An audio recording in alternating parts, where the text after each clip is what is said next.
Hi, we have already seen one searching technique called breadth first search.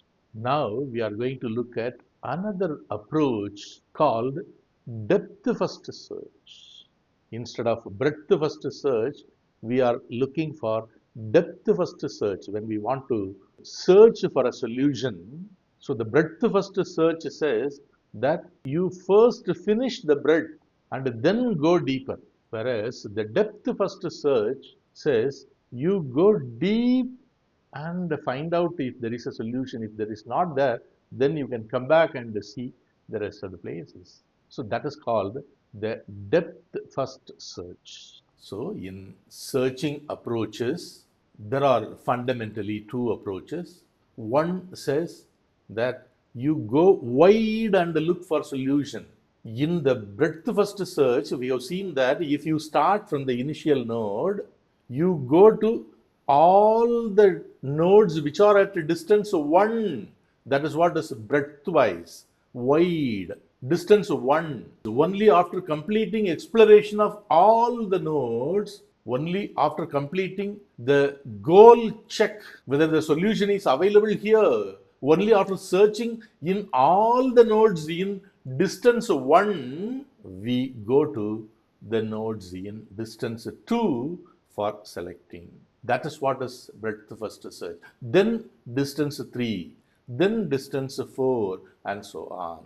Whereas here you go to one node, and if it is not available, go to the neighbor of that node, the deeper. Go there, go there. So that is called the depth first search. In depth first search, we are also going to study certain variations, certain minor changes in tweaking the algorithm.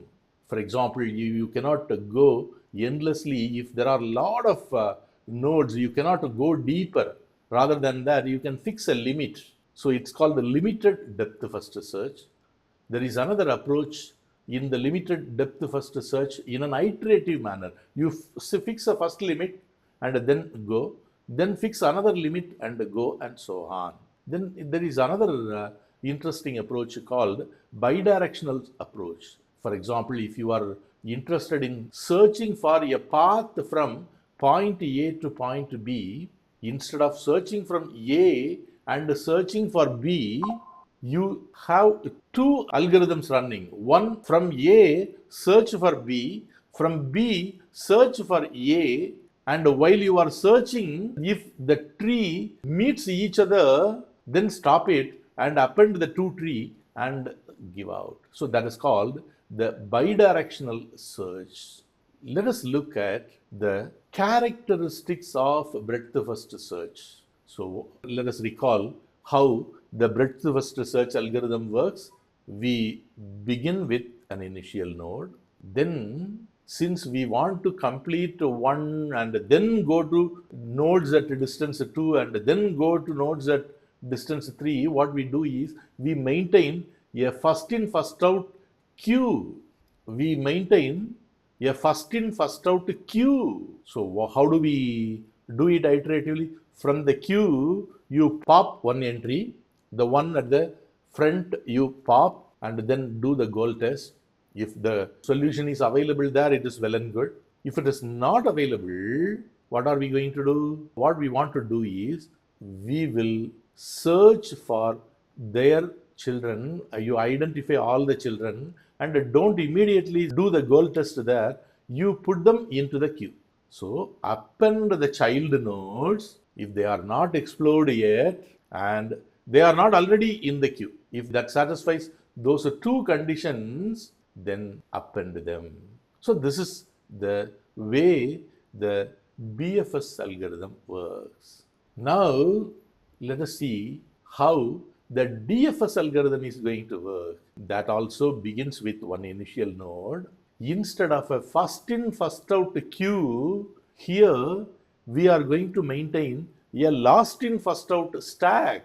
So in the stack, if you put something last, there is only one entry. So you put it and then you will have to take the last one. So that is maintained. How do we want to explore? You do the goal test. There is a solution, that is fine. Otherwise, proceed to the next one, the child of that. Afterwards, proceed to the child of that. Afterwards, proceed to the child of that. So, keeping the stack there, you just go continuously until you reach a place where there is no further child. So, the solution is not there. There is no further child. Then what shall we do? We will backtrack. For this, we use the stack. So whenever you proceed, you keep track of those nodes in the stack.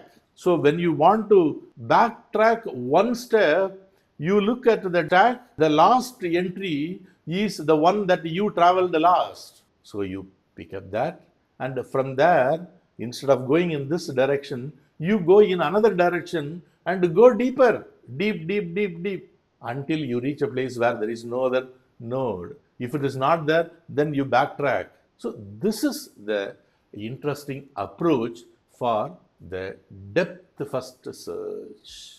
So now let us try to give the depth first search algorithm in a recursive form, because writing algorithm in a recursive form is simple and easy. So here is the function DFS recursive. What are all given? The problem is given. The problem is given in the form of the adjacency matrix of the graph. That is the problem. And the node is also given. What is the node? The initial node. We have to return whether the solution exists. If it doesn't exist, you will have to declare that I have searched the entire tree and the solution is not available. So what are we going to do? If problem dot goal test of node, the initial node. Node is the initial node. First you verify whether the solution is available in the node itself, in the initial node. So that itself is a solution, then that is the goal. So if the goal test is passed, return solution of the node, that's all. Otherwise, what shall we do? We are going to do something. What are we going to do? For that initial node, there are several possible actions. What are we going to do? Child equal to child node of problem node action. So if you take the first action, you will get a child node. Now you do the DFS on the child node. So it's a recursive algorithm. In the recursive manner, you do the complete depth first search for that and return. Then even if the solution is not available, go to the next child. So it's a for loop. For each action in the action space of node comma state, now you go to the child and do the DFS and come back. So this is the recursive algorithm. So as I told you, writing recursive algorithm is easy, but implementing exactly step by step how it works, that is important. Let us consider an example. Look, here is a graph 0, 1, 2, 3, 4, 5, 6. Totally there are 7 nodes. So each edge represents an action. For example, from 0, there are 2 actions possible. Look at it. If I do this, the first horizontal action, I will reach at 1.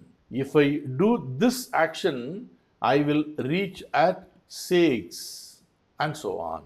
Similarly, it is. Now, this graph is represented by the adjacency matrix. Look at the adjacency matrix. 0, 0. 0 is adjacent to 1 and 6. Look at it. 0 is adjacent to 1 and 6. 1 is adjacent to 0, 2, 4, 6. 1 is adjacent to 0, 2, 4 and 6. So this is how the adjacency matrix is given. The adjacency matrix completely defines the graph. Now, how does the DFS algorithm starts? DFS of 0. So it starts from 0. First check if 0 is the goal state. If the solution is available in 0, then we are done. If so, we have the solution. If not, Then find out who are the neighbors of 0, 1 and 6. We have to run the DFS algorithm in a recursive manner for 1 and then for 6. So that's all. That is how it works. Let us now look at it in detail. So assume initial node is 0. So DFS of 0 is first check if 0 is the goal state. If so, we have the solution. Otherwise, 1 and 6 are there, and DFS of 1 and DFS of 6 are the next steps in a recursive manner. Let us see how DFS of 1 works. So DFS of 1. So we start the depth first search from 1. For DFS of 1, first check if 1 is the goal. No, it is not there. If we have a solution in 1, we can return 1.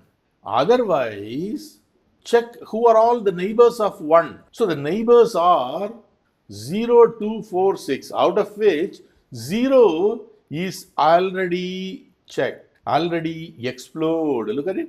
There is a tick mark. I have put a tick mark in 0. It means it is already explored. So we don't need to do that again. Now we will do DFS of 4, DFS of 2, DFS of 6.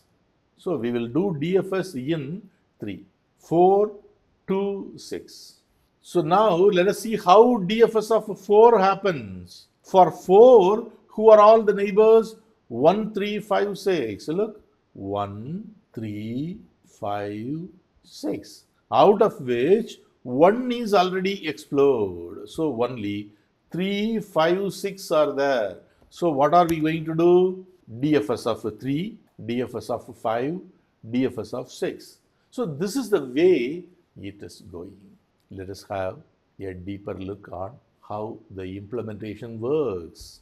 So this is the algorithm. So DFS recursive. First you test do the goal test for the node. Otherwise, for each child, recursively you do that. Now, let us see how it works together with a stack. For example, DFS of recursive problem node. Node equal to 0. Now, if goal test has to be done on 0, if the solution is in 0, we are done. Otherwise, 0 has 2 neighbors, 1 and 6. What I do is, look, here is a stack. A stack will have opening only at one place. So what we do is, we have 1 and 6. Now we will put 1 and 6 inside and take back 1 and start exploring. So we will have to explore for 1 and the next one to be explored 6. So 6 is put in the stack. DFS of recursive problem of 1 I am going to do. Now what are we going to do? First you verify whether 1 has the solution. If it doesn't have the solution, for the children you have to do the DFS. So what are we going to do? Look at it. So for 1, 2, 4, 6, 0, there are 4 neighbors, out of which 1 is already explored. So 0 is already explored. Only 2, 4 and 6 are in the stack. So 2, 4, 6. 6 is already in the stack. 2 and 4, and then you pick up 4 and start doing. So now 6 is there, 2 is there. When you explore 4, for 4, there are 3 neighbors, 3, 5, 6. So what are we going to do? We will put 5 inside the stack and we will explore 6. So DFS of 4.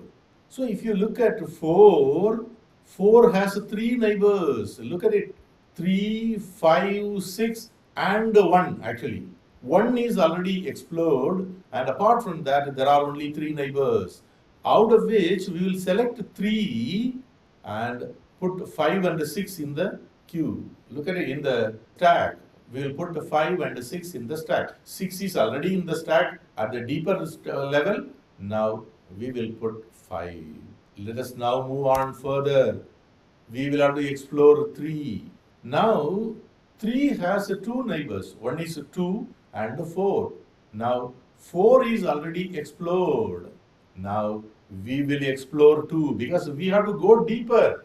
So, deep. So, 2 we shall explore.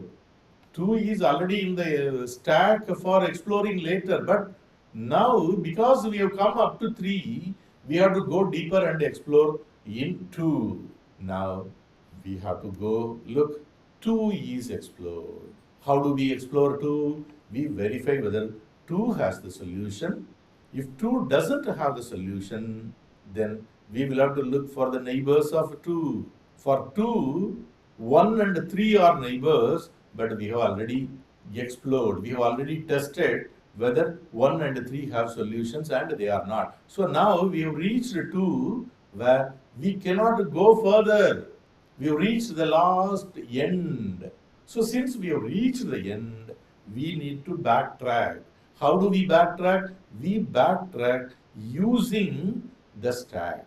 So in the stack, 5 is there. So we use pop 5 and we will explore 5 now. Look at it, 5. So when we explore 2, 2 has 1 and 3 as neighbors, but both of them are explored, so we can't do anything. Now we have reached the end. So we have reached the end of the tunnel. Beyond 2, we cannot do anything. So we have to backtrack. How do we backtrack? We backtrack using the stack. In the stack, what is the last in? 5. So you have to pull out 5 and start exploring 5. So look, 5 is explored. I have removed 2 from the stack because 2 is already explored. Now for 5, we have to verify whether 5 has the solution. If 5 doesn't have a solution, what are we going to do? We have to look at the neighbors of 5 further, deeper. So 6 and 4 are there. 4 is already explored. Only 6. So expand 6, go deeper and check whether 6 has the solution. So now we have explored all of them. Now the stack is empty. The stack is empty. So this is how it works. 6 has no neighbors no neighbors. So 6 has no further neighbors. So nothing to do beyond the 6. So we have reached the end of the tunnel and there is nothing in the stack. So we are done. So here is the BFS tree. It starts from 0. 0 is the root. Then 1 is the child. So you look at it. So 0 to 1. Then 1 to 4. So depth first search. Then from 4, 3 and 2 deeper. Then we backtrack and then 5 and 6. So this is how the depth first search works. Here is the way it works, and the DFS tree is drawn in this manner. 0, 1, then 4. From 4 there are 2 branches, 1, 3 and 2, the other 5 and 6. So this is how the DFS tree algorithm works. Let us see what are the challenges of DFS. In DFS, what we do is we begin from somewhere, go deeper, go deeper, so you go on doing that. So it is possible that if the space is large, the convergence is delayed because you are going deeper. So it is possible you fall into infinite loop. So we have certain algorithms, certain improvement to the algorithm called depth limited first search and iterative deepening. We are going to see it later.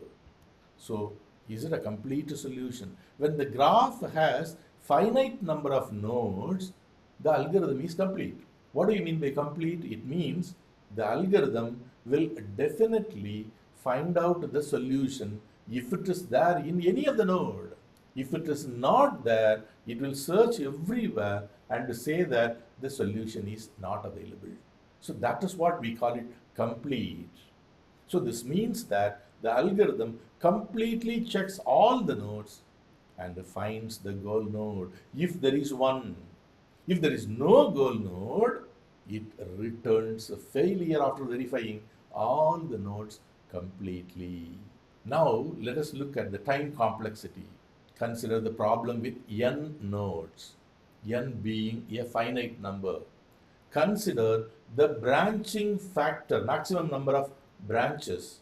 Let d be the diameter of the graph. So the diameter is the maximum distance between two nodes. When we explore each node, it takes a b time and we go deeper up to the depth d. So the total time complexity is order of d into n. What is the space complexity? How much memory space it will occupy? Consider the problem with n nodes.